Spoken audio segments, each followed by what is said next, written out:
دیہاتی سے کسی نے کہا کہ اللہ کے وجود پر کوئی دلیل ہے آپ کے پاس، آپ اللہ کو مانتے ہو؟ کہا میرے پاس کوئی موٹی چھوٹی دلیل تو نہیں ہے، لیکن میں صحرا میں چلتا ہوں تو اونٹ کی مہریاں دے کر میں فیصلہ کرتا ہوں یہاں سے اونٹ گزرے،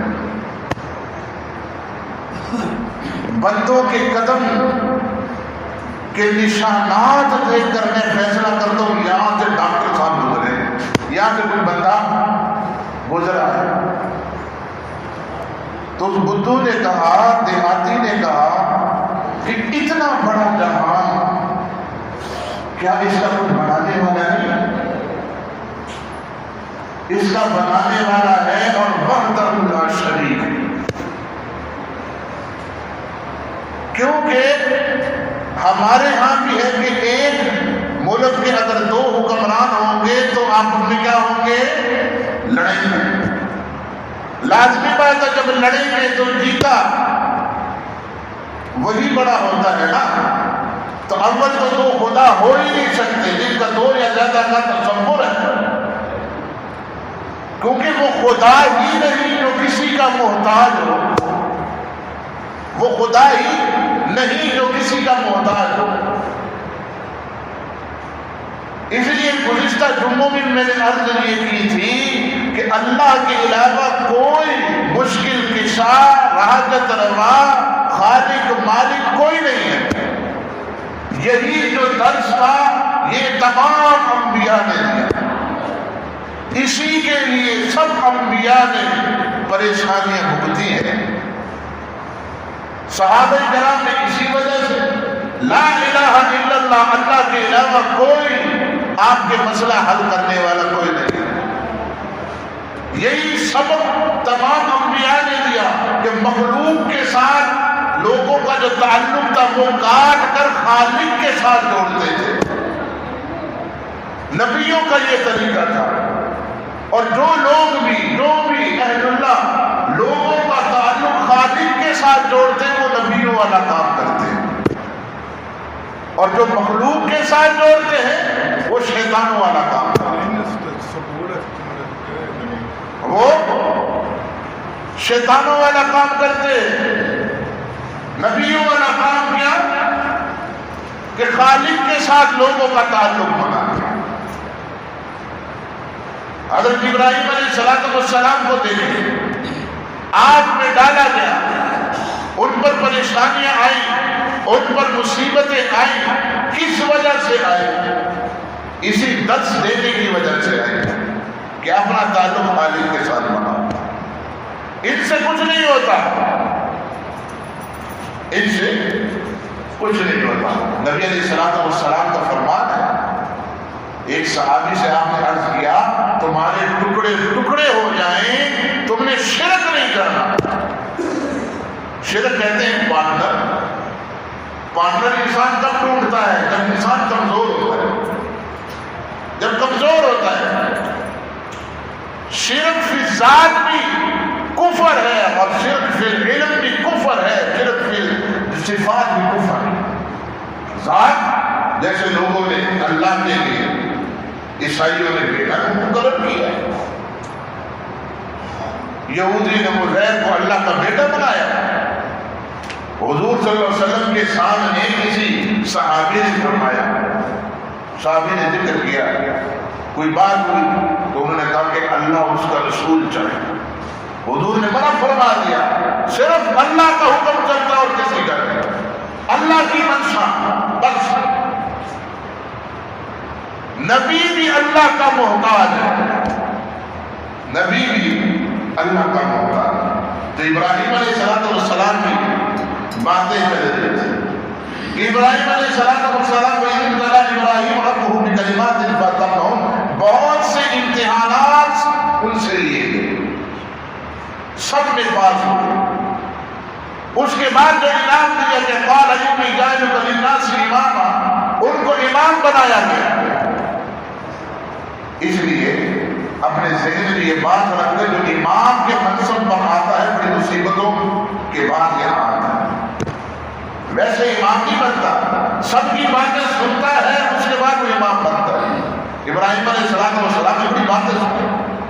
علیہ السلام پر کیا بولے؟ طائف کا مقام آپ پڑھیں، مکے کا آپ دور پڑھیں۔ اللہ نے فرمایا ہم آپ کو امام بنائیں گے۔ یہود کہتے ہیں، آج بھی یہود کہتے ہیں ابراہیم ہمارے ہیں، عیسائی کہتے ہیں ہمارے ہیں، مشرکین کہتے تھے کہ ہمارے ہم اس کے نقش قدم پر، مسلمان کہتے ہیں ہمارے ہیں۔ اور نبی علیہ السلام کئی مقام پر فرماتے تھے کہ میرے جد امجد نے فرمایا، میرے جد امجد یعنی ابراہیم علیہ السلام کو اپنے جد امجد فرماتے تھے۔ ابھی قربانی ہے، قربانی کے موقع پر صحابہ نے پوچھا کہ یہ قربانی کیا ہے؟ حضور نے فرمایا سنت ابیکم ابراہیم، تمہارے باپ ابراہیم کی سنت ہے۔ تو ابراہیم علیہ السلام پر مشکلات رہی، اور مشکلات کس وجہ سے؟ فرق رہی۔ انبیاء پر جو مشکلات آتی ہے درجات بلند ہوتے ہیں، مومنین پر آتے ہیں گناہ معاف ہوتے ہیں۔ وہ مصیبت پریشانی نہیں ہوتی جس پریشانی کے بعد انسان اللہ کی طرف رجوع کر لیتا ہے۔ اصل پریشانی تو وہ پریشانی ہے کہ اللہ جس کو خوشی دے دے اور وہ اللہ کو بھول جائے، وہ اللہ کو بھول جائے۔ نبی علیہ السلام فرماتے ہیں خوشی کی حالت میں اللہ کو یاد رکھو، پریشانی میں اللہ تمہیں یاد رکھو۔ ہم خوشی کی حالت میں بھول جاتے ہیں۔ ابراہیم علیہ السلام کا دوسرا امتحان کیا تھا؟ آپ کو پھر علاقے سے در بدر کیا گیا، اللہ کی طرف سے حکم آ گیا ہجرت کرو، کیونکہ مسئلے کی بات ہے۔ جہاں اسلامی احکامات پر چلنا آسان نہ ہو، شریعت پر چلنا آسان نہ ہو، دین محمدی پر چلنا آسان نہ ہو، اس جگہ کو چھوڑنا یہ ضروری ہے۔ ہم جو ہے جاتے ہی اس طرف ہیں، ہم جاتے ہی اس طرف ہیں، پھر ان کے گیت بھی گاتے ہیں، بعد میں کہتے ہیں مولوی صاحب یورپ والے جو ہے نا مسلمانوں سے بڑے اچھے ہیں،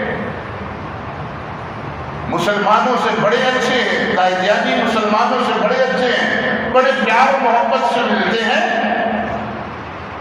یہ دھوکہ ہے، دھوکہ۔ نبی علیہ السلام نے ایک موقع پر فرمایا جس نے کلمہ پڑھ لیا، کلمہ پڑھ لیا وہ جنت میں جائے گا، ایمان کے ساتھ سچے دل سے کلمہ پڑھ لیا جنت میں جائے گا، شرک نہ کرے جنت میں جائے گا۔ ایک صحابی فرماتے ہیں وَإِنْ سَرَقَ، اگر کہ وہ بے حیائی بھی کرے اور چوری بھی کرے، حضور فرماتے ہیں پھر بھی جائے گا۔ اس نے پھر پوچھا یا رسول اللہ وہ بے حیائی بھی کرے چوری بھی کرے؟ نبی علیہ السلام نے فرمایا وہ بے حیائی بھی کرے چوری بھی کرے پھر بھی کرے۔ یورپ کی طرف نظریں کرنے والوں اور یہ جو کہتے ہیں نا کہ مسلمانوں سے اچھے ہیں، ہر چیز ان کے پاس ہے، ان کے پاس کلمہ نہیں ہے، کلمہ، اسی لیے ان کی زندگی میں سکون نہیں ہے، ٹینشن، ڈپریشن، مایوسی، یہ ساری بیماریاں ان کی تھی، آج مسلمانوں میں پائی جا رہی ہے۔ مسلمان کو مایوس نہیں ہونا چاہیے، ڈپریشن کا شکار نہیں ہونا چاہیے۔ آپ دیکھ لیں ہر سال آپ کے پاس رپورٹ آئے گی کہ ہزاروں لوگوں نے خودکشیاں کی ہیں یورپ کے ممالک۔ کس وجہ سے؟ معیشت کی وجہ سے ہے، آسائش آرائش کا سامان تو بہت ہے ان کے پاس، سکون کے اسباب تو بڑے جمع کیے ہیں، لیکن یہ لازم نہیں ہے کہ صاحب کے سکون کے اسباب جمع کرنے سے سکون بھی آپ کو مل جائے، یہ لازم نہیں ہے۔ سکون اللہ نے ایمان میں رکھا ہے، سکون اللہ نے قرآن میں رکھا ہے، سکون اللہ نے مسجدوں میں رکھا ہے، ان مدارس میں رکھا ہے، قرآن پڑھنے میں رکھا ہے، اہل اللہ کے ساتھ جوڑنے میں رکھا ہے۔ صحابہ کے پاس کچھ نہیں ہوتا تھا، آپ ان کی زندگیاں دیکھیں، مدینے میں رہ رہے ہیں، کوئی فارس سے آیا ہے، کوئی عراق سے آیا ہے، کوئی کہاں سے آیا ہے، لیکن مدینے کی گلیاں میں ایسے پھر رہے جیسے ایک ماں کی اولاد. اور آج مسلمانوں کا حال کیا؟ کیونکہ ان کی نظریں یورپ پر ہیں. ایک دسترخوان پہ بیٹھے ہوئے ہیں، ایک چھت کے نیچے 35-40 سال سے رہ رہے ہیں، لیکن آپس میں محبت نہیں ہے. آپس میں محبت نہیں ہے. شریعت پر نہیں چلیں گے، سکون نہیں ملے گا. آج ہماری زندگی میں سکون نہیں ہے. بہت سب کچھ ہے لیکن سکون نہیں ہے. سکون صرف شریعت محمدی میں اور کہیں بھی نہیں، اور کہیں بھی نہیں. حضرت ابراہیم علیہ السلام نے ہجرت کی عراق سے شام کی طرف. اور یہ عجیب معاملہ ہے کہ جو بندہ اللہ کے لیے ہجرت کرتا ہے، اللہ کے لیے ہجرت کرتا ہے، اللہ اس سے بہترین جگہ عطا فرماتا ہے. عراق میں تھے شام کی طرف. شام سرزمین انبیاء. پھر شام کسی وبا وغیرہ کی وجہ سے، قحط کی وجہ سے اللہ کا حکم ہوا کہ آپ مصر چلے گئے. پھر مصر سے جو ہوتے ہوئے جو ہے، مصر میں ایک بادشاہ تھا، آپ کے ساتھ زوجہ تھی حضرت سارہ رضی اللہ تعالیٰ عنہ. تو اس علاقے کا جو بادشاہ ہوتا تھا، تو وہ جس بندے کے ساتھ اس کی بیوی ہوتی تھی، وہ بندے کو قتل کر لیتا تھا اور بیوی کو اپنے پاس رکھ لیتا تھا. معلوم ہوا ایک مسافر آیا اور اس کے ساتھ کوئی خاتون. ابراہیم علیہ السلام کو بلایا گیا. اس بادشاہ نے بلایا کہ یہ ساتھ کون ہے؟ ابراہیم علیہ السلام کو معلوم ہو، اللہ نے بتایا تھا کہ یہ معاملہ. ابراہیم علیہ السلام نے فرمایا یہ میری بہن.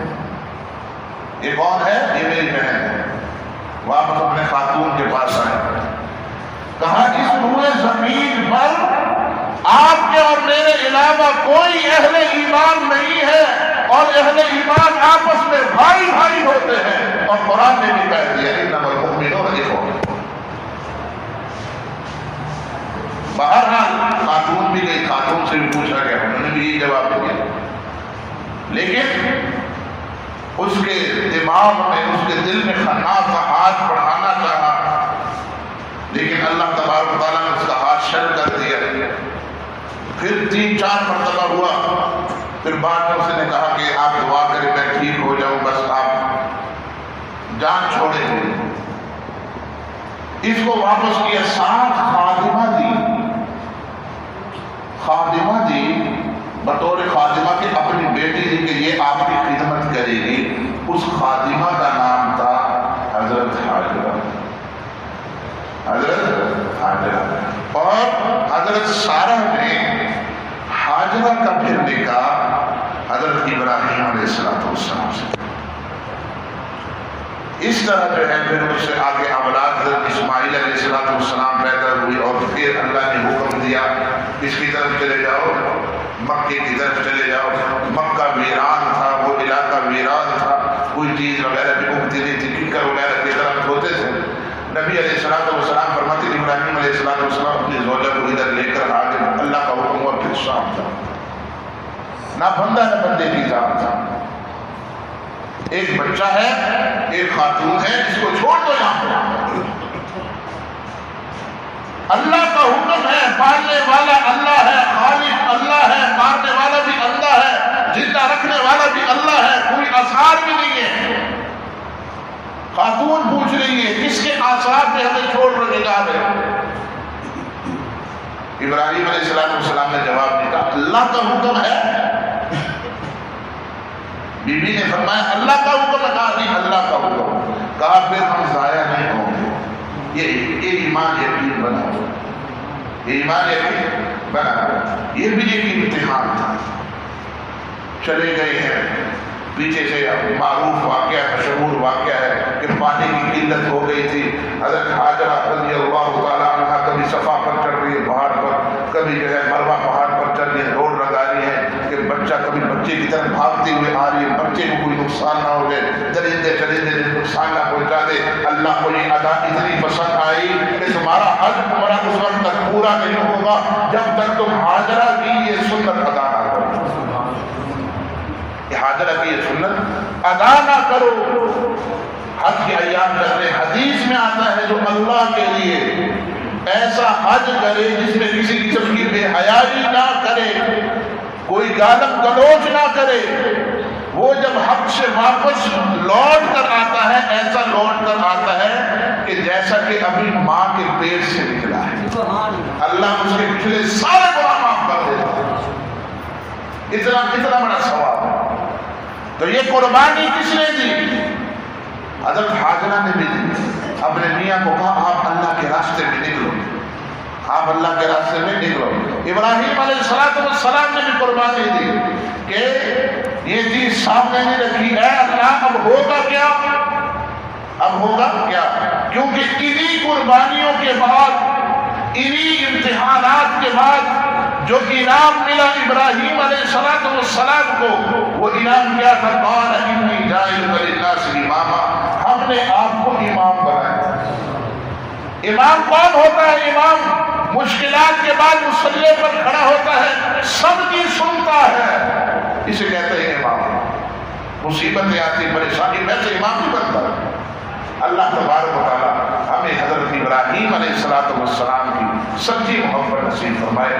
جیسے وہ موحد تھے اللہ ہمیں بھی موحد بنائے. ہر قسم کے شرک اور بدعت کے کاموں سے اللہ تبارک